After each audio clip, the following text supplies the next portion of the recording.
Can someone competent refill these glasses? I don't have time to wait around all night. Of course, Miss Yu. Right away. Zuri had refilled 100 glasses at 100 events she wasn't invited to enjoy, and she had never once let it cost her anything visible. But the dress Se-yun was wearing while she said it, ivory silk, hand-finished hem, a single black seam down the spine that no factory in Seoul knew how to replicate, was the one thing in that entire ballroom Zuri had made with her own hands. Se-yun just didn't know that yet. By day, Zuri Mensa was Kang Taemin's secretary. Calendar, correspondence, the quiet architecture that kept a fashion house's CEO from missing the meetings that mattered and sitting through the ones that didn't. By night, in a small studio 2 subway stops from the office nobody at Kang Group knew she went home to, she was a Duk. Not a name anyone in the building had heard, though half of them had spent the last 3 years trying to find out who was behind it.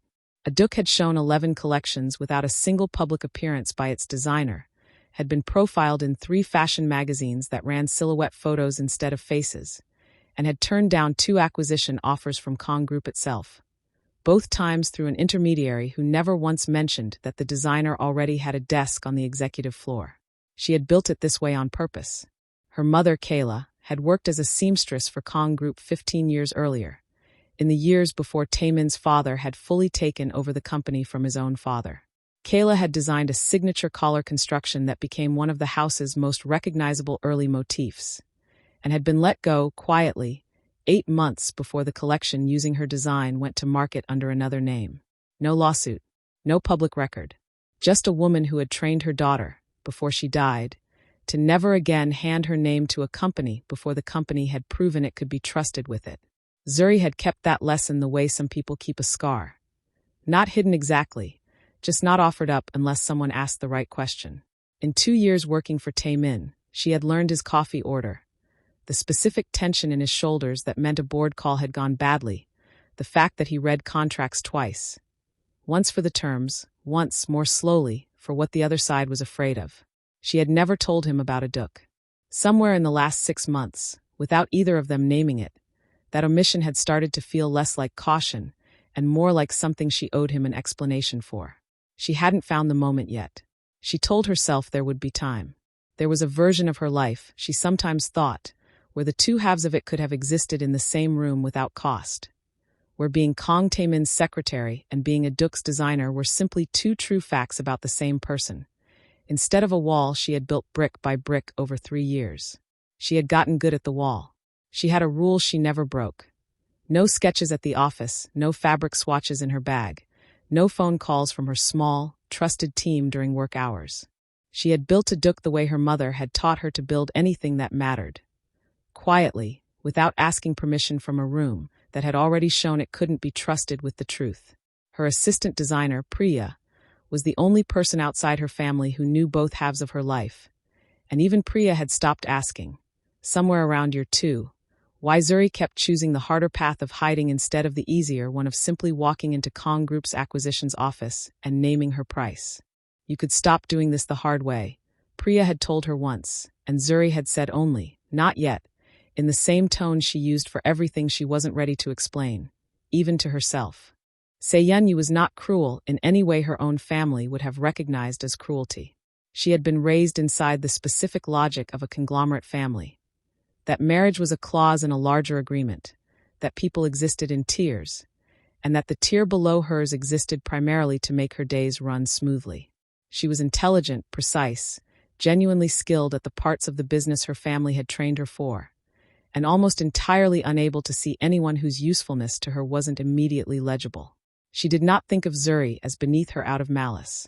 She simply had never been taught to think of her at all. The engagement between Se-yun and Taemin had been finalized 11 months earlier, in a meeting neither of them had been the primary party to. 2 boards, 2 family patriarchs, a merger that made more sense on paper than it did in the room where Taemin had learned about it. He had not objected. Objecting was not a category of behavior his family had made available to him. He had simply gone back to his office that afternoon and worked later than usual, and Zuri, who noticed these things without being asked to, had brought him tea instead of coffee and said nothing else about it. Se-yun herself had not chosen the engagement any more freely than Taemin had. She had simply been raised to see the choice as beneath the category of things worth resisting. Her family's business needed the merger. She was the eldest daughter, and refusal had never once appeared to her as an available option, only as a failure to understand her own role clearly enough. This did not make her kind. It made her, in her own way, just as boxed in as the man she was marrying, though neither of them had the language, yet to say so to each other. The engagement party filled the Kong Group's top-floor ballroom with 300 guests, 200 of whom mattered to somebody's balance sheet. Zuri worked the event the way she worked every event, visible enough to be useful, invisible enough to be forgotten between requests. She had not expected to recognize the gown the moment Se-Yun walked in. Ivory silk, hand-finished hem. The black seam down the spine that she had drafted herself, alone, at 2 a.m, 14 months earlier, for a Duk's spring collection. A piece that had sold out in 9 minutes, and that she had never in 100 guesses expected to see on the body of the woman marrying the man she worked for. She kept her expression even. That, too, was a skill she'd had a long time to build. The mistake, when it came, wasn't hers. A scheduling conflict between the toast and the photographer's timeline. Se-Yun's own assistant had confirmed the wrong slot 2 days earlier, a detail Zuri had flagged in an email that had gone unanswered. When the photographer arrived at the wrong moment, and the timeline slipped by 6 minutes in front of 200 guests, Se-Yun turned, found Zuri near the champagne table, and made the correction into a performance. Can someone competent refill these glasses? I don't have time to wait around all night. It wasn't really about the champagne. Right away. Everyone in earshot understood that. Zuri understood it best of all. Understood, too, the harder thing underneath it, delivered a moment later when Se-Yun, still adjusting for the room's attention, added lightly, like a joke that wasn't quite one. Some of us have taste. Some of us just carry the tray. A small ripple of laughter. The kind that costs the person laughing nothing and costs the person being laughed at everything. Zuri refilled the glasses. She said, "Of course, miss you." Right away, in the same even voice she used for everything. And she did not look at the seam down Se-Yun's spine again for the rest of the night, because she had already seen everything she needed to see. She went home near midnight, let herself into the small studio 2 stops from the office, and opened the drawer where she kept her original sketches. She found the spring collection folder. The dated sketch, 14 months old, time-stamped, registered, sat exactly where she'd left it. She looked at it for a long moment. Then she closed the folder and went to bed, because there was nothing yet to be done about it, and she had learned a long time ago not to waste her anger on nights when it couldn't be spent on anything useful. Kong Dong-hyun, Taemin's father and the company's outgoing chairman, had known who a Duk was for just over a year. He hadn't set out to find her. A supplier's invoice had crossed his desk during a routine review. A specialty thread order, a construction technique he recognized immediately, because he had approved that exact technique for production himself, 20 years earlier, under a seamstress named Kayla Mensa whose termination he had signed off on without asking enough questions at the time. He had followed the thread quietly, the way old men with regrets sometimes do, and found her daughter's name on an intermediary's paperwork 3 signatures deep. He had said nothing to his son, not out of strategy, out of a kind of held breath, waiting to see whether Taemin, raised inside the same system that had once discarded Kayla without a second thought, would notice what was directly in front of him without being told. He had watched his son grow quietly attached to a secretary over 2 years without once connecting her to the designer his own acquisitions team had spent 3 years failing to unmask. He found that, depending on the day, either promising or unbearable. Se-Yun noticed Taemin's distance before she understood its cause. He had grown careful with her in the weeks after the engagement party. Polite, correct, and unmistakably absent in a way that had nothing to do with the merger schedule.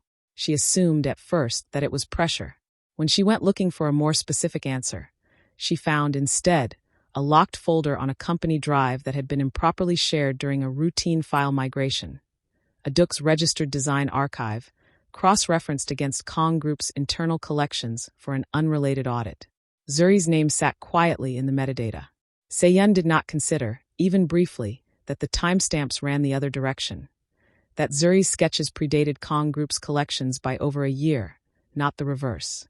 She saw a secretary's name attached to designs identical to pieces the company had already produced, and she reached, immediately and without checking further, for the explanation that required the least from her: theft.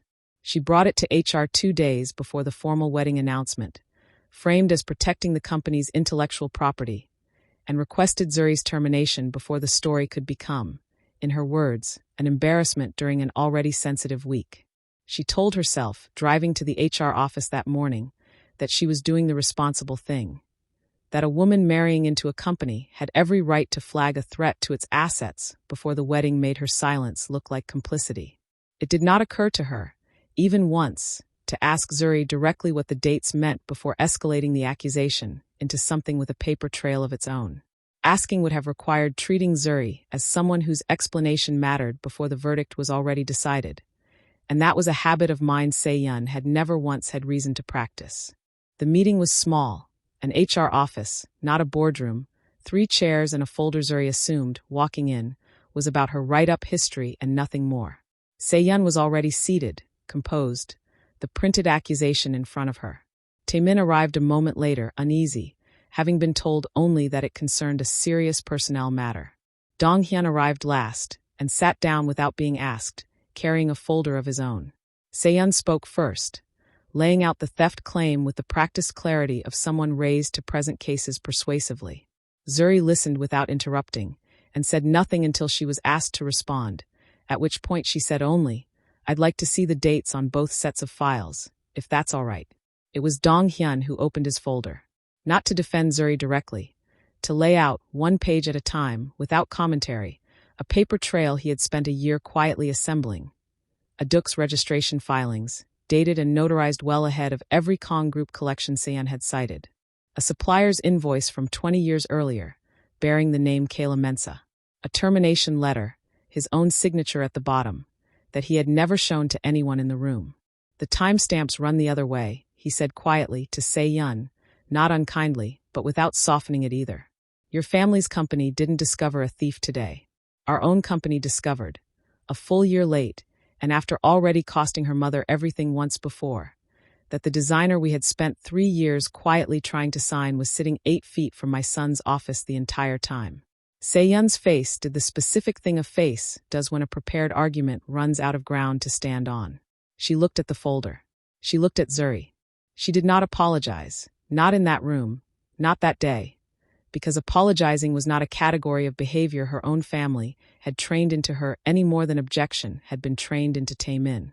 She simply went quiet, in a way the room understood as its own kind of answer. Taemin looked at Zuri for a long, quiet moment. 2 years, he said, not as accusation, just as a fact he was still slowly absorbing. You sat across from me for 2 years. I didn't hide this to hurt you, Zuri said, evenly, meeting his eyes for what felt like the first time in the whole conversation.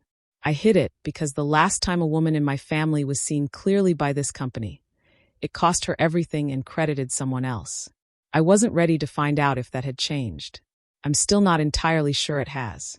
The merger did not survive the week, though not from public scandal.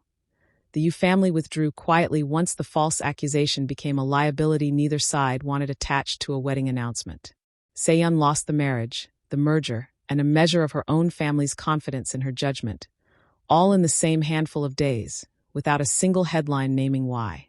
Some reckonings happen in rooms small enough that the person who caused them never has to answer for it in public.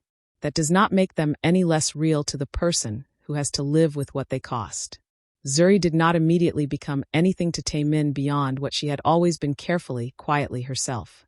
He asked, once, gently, whether there was a version of this where they figured out what 2 years had meant. She told him she didn't know yet, and that she wasn't going to pretend an answer into existence to make the moment easier for either of them. He didn't push. That, more than anything he might have said, was what told her he had understood what she'd told him in that room. What she did do, 3 weeks later, was sign the acquisition papers Kong Group had been trying to get her to sign for 3 years. This time under her own name, for the first time in her career, with terms she negotiated herself and control clauses her mother had never been allowed to ask for. Dong-hyun sat across from her at that signing, an old man who had spent a year quietly trying to correct a debt he could never fully repay, and said only, "Your mother should have had this." Zuri said she should have. "I'm having it instead." The story didn't end with a wedding, And it didn't end with a villain publicly destroyed for the audience's satisfaction. It ended with a woman putting her own name, finally, on work she had spent her whole life learning to protect by hiding. And finding out, at last, what it cost less than she'd feared and meant more than she'd let herself expect. Se-yeon, for her part, did not return to her family's company entirely unchanged. She was noticeably slower to assume, in the months that followed, that the people around her existed to make her days run smoothly. No one who worked with her called it growth, exactly. It was smaller and slower, and entirely her own to carry without an audience watching to see if it stuck. Zuri thought about her mother often in the quiet weeks after the signing. Not with the old, careful grief she'd carried for years, but with something closer to a conversation she was finally, at last, able to finish. She kept one small piece from Aduk's very first collection framed in her studio, unsold, not for sale, a single square of the same black seam construction her mother had first drafted 2 decades earlier. It was, she'd quietly decided, the one part of the inheritance that had never once needed anyone else's permission to be worth something. Thank you for watching this story to the end. If you enjoyed this story, you will surely love the next one. It's crazier and more intriguing, as you can ever imagine. Please don't forget to like, share, and subscribe to the channel.